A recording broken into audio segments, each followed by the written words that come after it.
unsa man ta gawasnon o ulipon sa laing nasod. Kusga.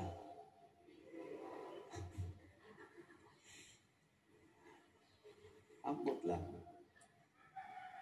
Basta ang atong pinakasikat nga tao, usas pinakasikat nga tao sa Pilipinas, former President Rodrigo Duterte, wa gihiring diri sa Pilipinas. Igo rang gidakop diri, pero tuwa gihiring, tuwa gipapriso sa International Criminal Court. Pasabot ni angkon tang mga Pilipino nga di ta kamaong muhandol sa kaso nga gipahamtang kunuhay ngadto ni President Rodrigo Duterte. Kinahanglan tang magpatabang sa laing mga nasod kay di ta kamao o dili ta kapatunhay, dili ta ka kita sa hustisya niyanang maong kaso tungod kay di ta kamao.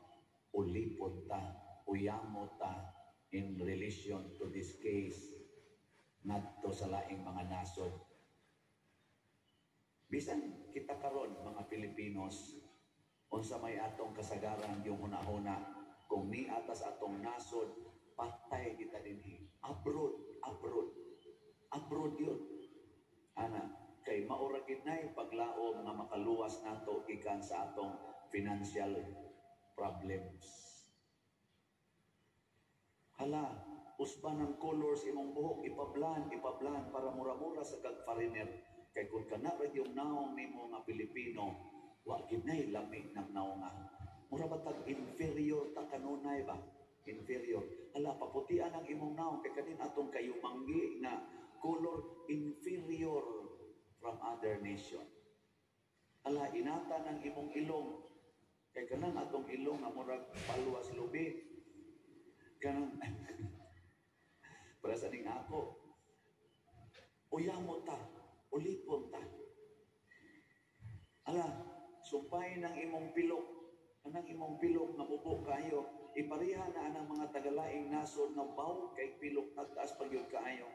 Bahala na lagi mo na lang ng butangan diag sumpay-sumpay kay o kana lagi imong pilok ultimo kay ka. Di ba?